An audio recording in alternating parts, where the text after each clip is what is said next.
Eastern.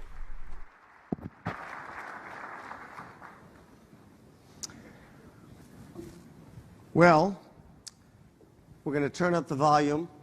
It's been a quiet conference so far, but I figure when we brought Elon Musk in here, I had a chance to meet with Elon when actually Scott Schlegel and I were out in San Jose about a month ago.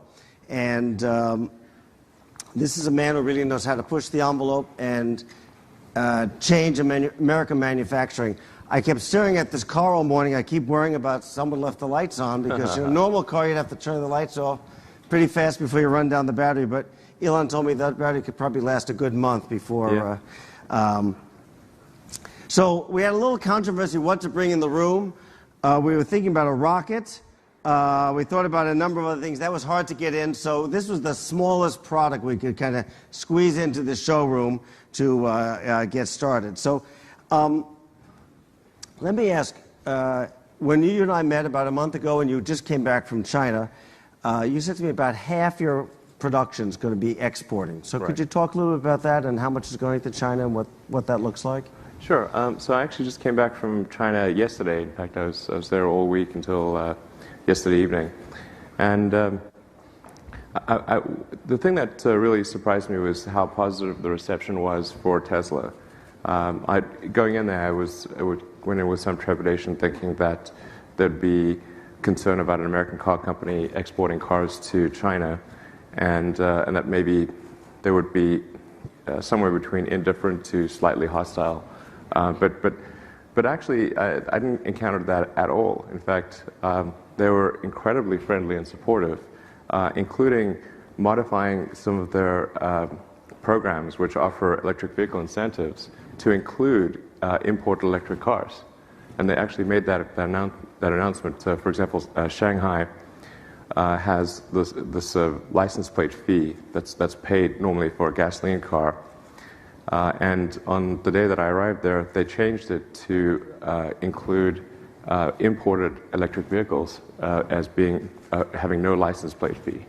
So it was just really amazed at the positive reception. And among the public, Tesla is viewed super positively. It was like when I held these customer events to hand over cars, it was like a pop concert. I mean, it was just crazy. But by far the most positive reception of any place I've been. And so we handed over the first Tesla vehicles, production vehicles in China this week to very excited customers. And yeah, we expect probably we'll end up exporting half or maybe a little more than half of the cars we manufacture in California to overseas. And of that number, probably half will go to China alone. So many companies, mine included, look at exporting after you've saturated the U.S. market. You're clearly not doing that. So maybe you could talk about that. You're early on that you're already going to be exporting close to half your production. Could you talk to us about that? Yeah, I think it makes sense to not sort of saturate one market before moving to another. I mean, it is certainly true that we started deliveries in the U.S. well in advance of deliveries to China. In fact, almost 2 years in advance. So we started off with the deliveries essentially mid-2012 in the U.S. And then a little over a year later started deliveries in Europe. And then about 8 months after that, we started deliveries in China. And now and later this year we'll be starting right-hand drive deliveries for the UK, Japan, Australia, and probably South Africa. Since I'm originally from South Africa, I get a lot of complaints about why the hell the car's not there. But I was like, we're getting there. Some people compare the Tesla to somewhat like an iPhone on wheels. Is that the right analogy to make? I have two of them right here, but yeah. I mean, you just basically get some wheels glued on your iPhone and you're good to go. I mean, it's pretty much the same thing. So there are certainly some analogies in that direction that make sense. I do sometimes, in fact, myself refer to it as a computer on wheels. I mean, it's more than an electric car. It's actually, I think, a car that's really designed to take advantage of 21st century technology. So it's got a 17-inch touchscreen display. It's always connected to the internet via cell modem or via Wi-Fi. You can ask for any song anytime just by literally asking for it. So if you hold down the voice button and say, play Ring of Fire by Johnny Cash, it'll play it. You could say, play the Cheese Shop sketch by Monty Python. Anything, like the most obscure thing, the car will actually play it on demand. And it just works. You don't have to do anything.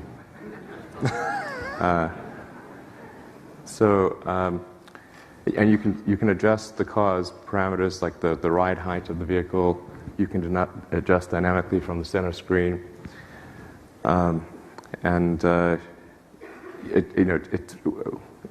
Soon we'll be releasing real-time traffic, so the cars will collaborate as a networked fleet to optimize the route to your destination.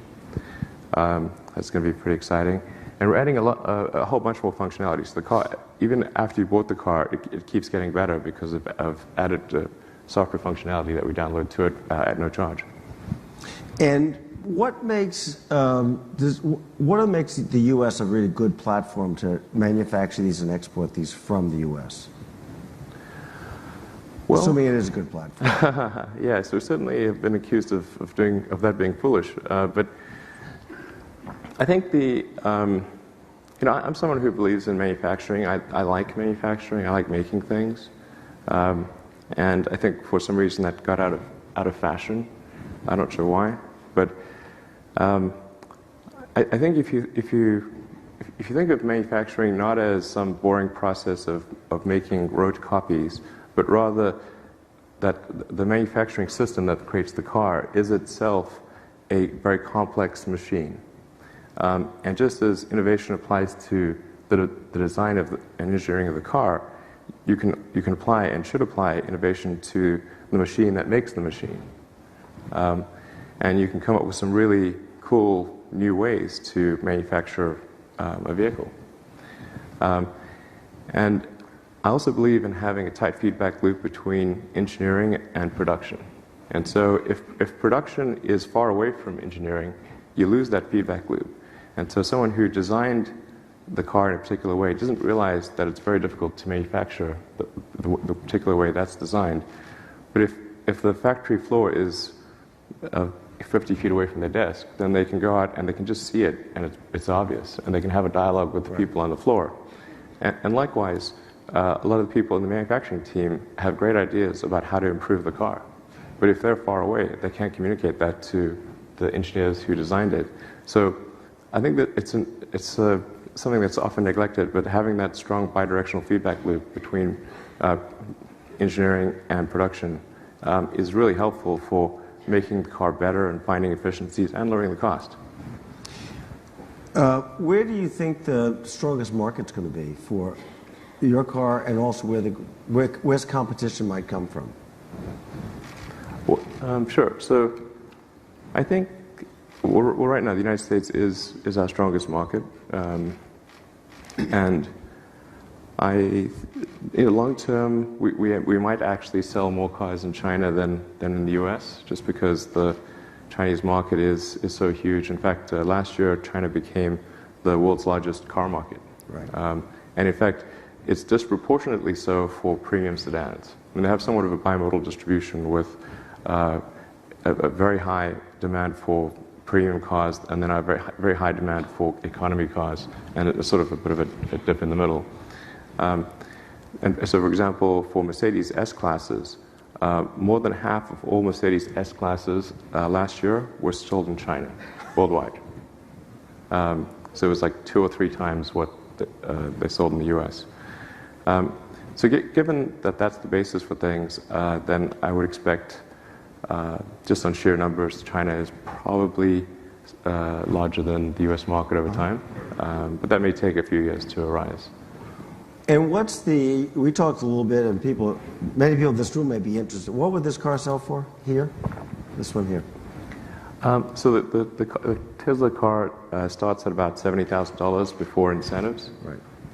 And with incentives in California, it's about $60,000. Okay. Oh, I should say, so one thing that's important to consider, though, is that the cost of electricity is much less than the cost of gasoline. And you also don't have to do smog checks or oil changes or a lot of the things that you'd ordinarily have to spend on maintenance for a gasoline car. So the operating costs are much lower. And the Tesla supercharger network is free, so you have free long distance travel anywhere in the country. So when you net that out, it's somewhere in the order of $12,000 to $15,000 of value. So it's actually like maybe compared apples to apples to a gasoline car. It's maybe like a gasoline car in the mid to high 50s. Oh. And what's the impediment towards? I know you've talked about a car in the $30,000-$35,000 range. Is that about cost of batteries? What's the technological breakthrough we've got to get through as a country? Absolutely. So the goal of Tesla from the beginning has been to create an affordable and compelling mass market electric vehicle. But in order to get there, it requires at least 3 major iterations of technology, and it requires very large-scale production. So you've got to have the economies of scale, and you've got to have design iteration. And this has been true of any new technology of any kind that's really ever been introduced.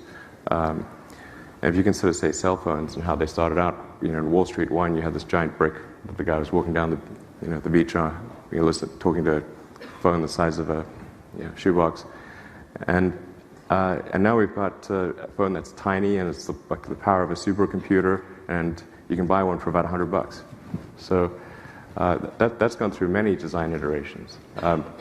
With electric cars, we're trying to get to mass market in just 3 major design iterations, which is, I think, about as fast as you could do it. And to get from where we are right now to the $35,000 price point, there are a couple things. First of all, that car would be about 20% smaller than the Model S. So just a first approximation, that would drop the cost about 20%. To achieve the other 30% of cost savings, we need to take advantage of the design improvements and the economies of scale. I'm very confident that we can achieve that additional 30% improvement with both of those. In fact, I'd say I am 99% sure. I would be, yeah. So. Okay, that's 99 is a good number. Let me ask you, we've done more work with your other company, actually. We may be working with on exports, but mostly on SpaceX. And we've learned that about 60% of U.S. commercial satellites are financed actually by the Export-Import Bank. And there's been a great mushrooming of interest. We recently did a transaction with SpaceX for BulgariaSat. What's driving this whole the satellite industry? Obviously it's iPhones and streaming, but maybe you could give us a little more insight. You mean what's driving this whole satellite boom that has actually also been a part of SpaceX story and part of what we've been working on? Can you give us some insight on the satellite marketplace? Well, I'd say the satellite marketplace isn't quite. The Exim financing may be increasing in recent years, but in terms of the number of satellites, it's a relatively steady flow of commercial satellites. There's about, call it roughly 40 large commercial satellites that are launched every year. And these are satellites that are used for broadcast communications, in some cases weather, mapping, for Google Maps. So there's a whole bunch of satellites of all different types. But it's pretty steady. A bad year might be 30, a good year might be 50, something like that. And where it's really important, where Exim's really important is in helping fund those missions. The money doesn't go to SpaceX. It's really to the satellite operator who wants to operate a particular satellite for a particular purpose, and then they will contract with a satellite maker, and then they'll contract with a launch provider, and sometimes that's SpaceX, and then they will try to get the lowest cost of funds to fund that, the Exim's really important in this equation because, the the French have this thing called COFAS, which is very aggressive in providing low-cost funding. And if we didn't have the American sort of, Exim Bank, it would be very difficult for us to compete on the international market, because the French tend to favor their domestic rocket company, and so they'll say, well, yes, we'll provide low-cost funding if you use the Ariane rocket. And so it's really important to have the U.S. in our corner with the Exim Bank to counter the actions of COFAS.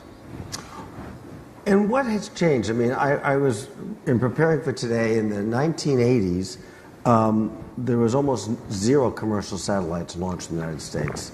It's now, I'm told, around 10% and growing. What changed that this has become? Is that all SpaceX, or? It's mostly SpaceX. Mostly yeah, SpaceX. Yeah. So actually, before the fall of the Soviet Union, the United States used to launch a very high percentage of commercial satellites. In fact, the U.S. was the leader in commercial satellite launch. But with the fall of the Soviet Union, the Russian rocket industry was able to figure out how to be capitalist really fast. And they since the USSR had invested so much money in rocket technology, they actually had really good rockets, and arguably the best rocket technology in the world at the time of the fall of the Soviet Union. So they were able to completely take the commercial launch market away from the United States. So the United States went from, within the course of really just a few years, from being the leader in commercial satellite launch to being non-existent, virtually. And then the French, with the Ariane, and with a little bit of help from Germany and Italy, put a ton of money into the Ariane 5 rocket, also a good rocket. And the world commercial launch market then became essentially divided between the Russians and the French. The Russians probably having about 3/4 of the business, and the French having about 1/4. And that continued on for quite a while until a few years ago, when SpaceX started launching the Falcon 9.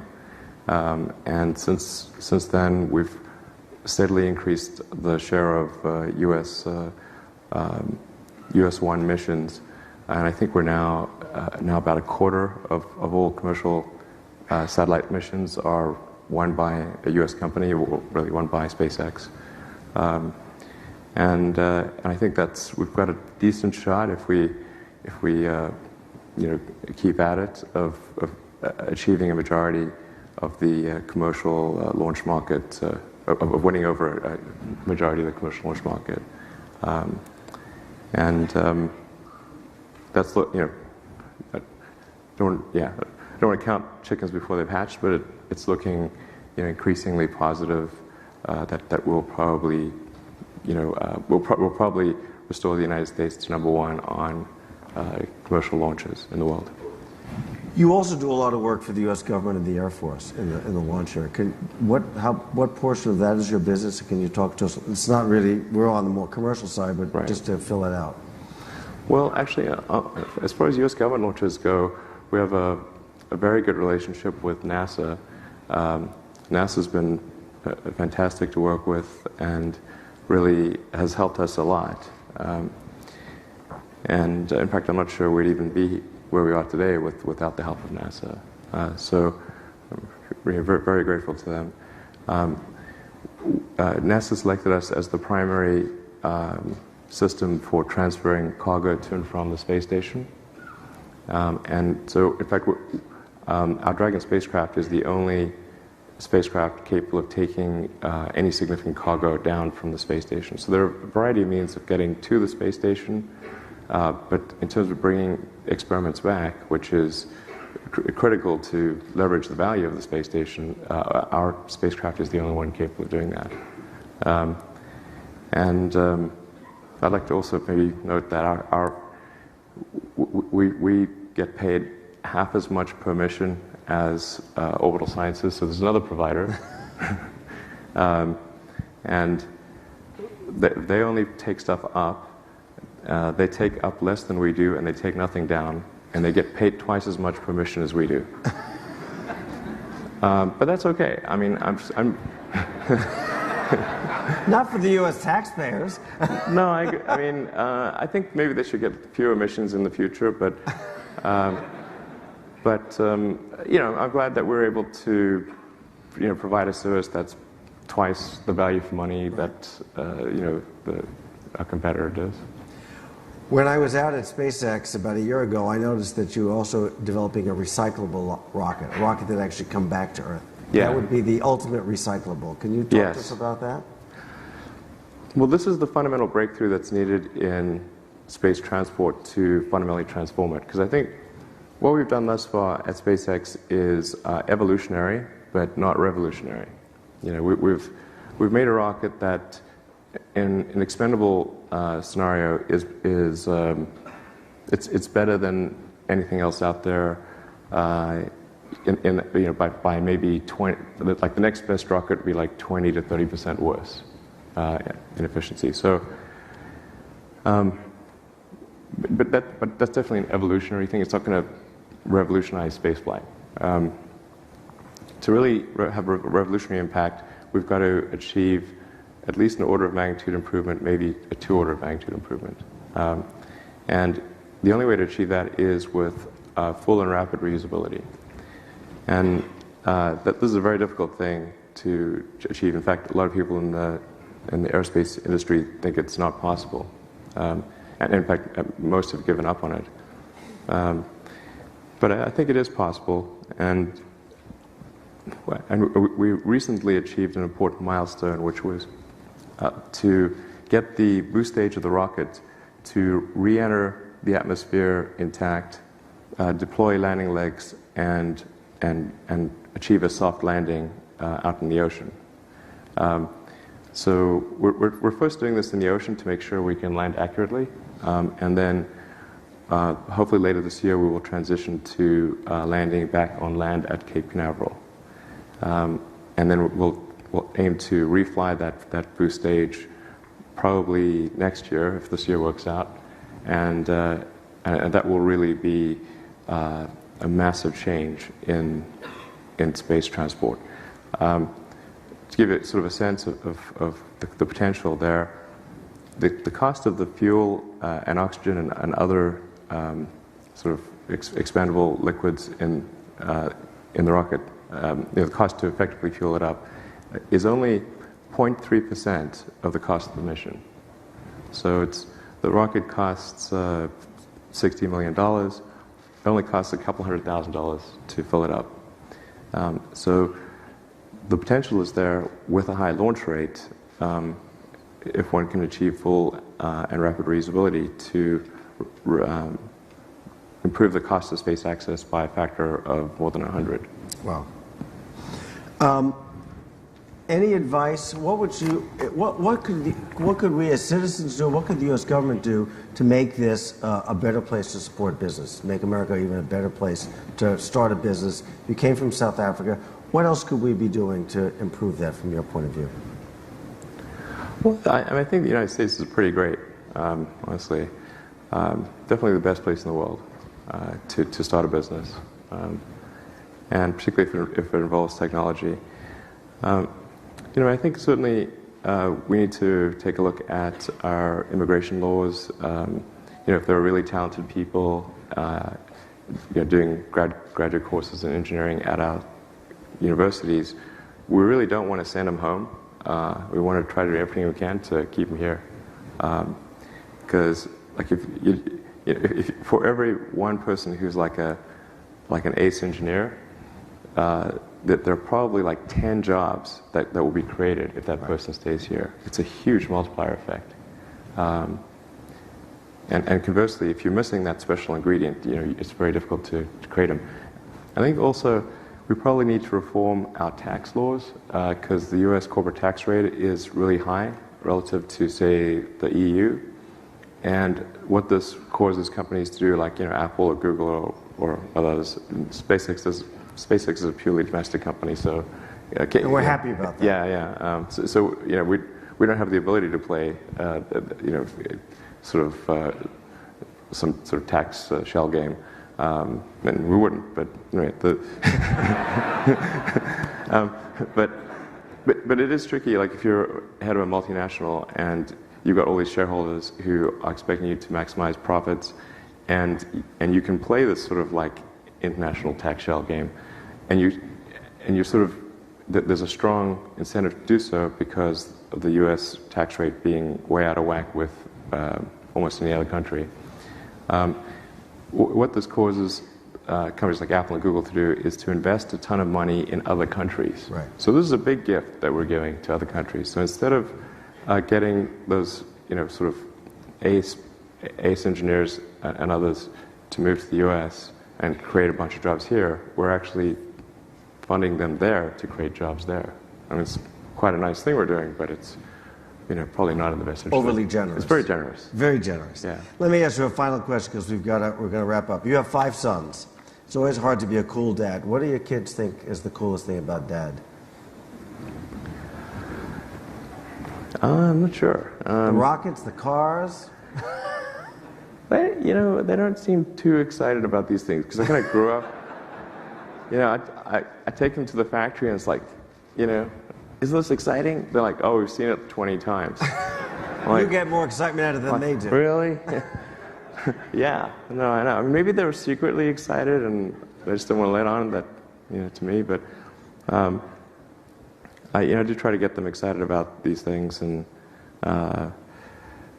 but they seem to be like more excited about like if I play a video game with them. That seems to be like their favorite thing. But they're only like the twins are 10 and the triplets are 7, so they're on the fairly young side. All right. Well, thank you. Thank you for joining us today. Let's give them a round of applause.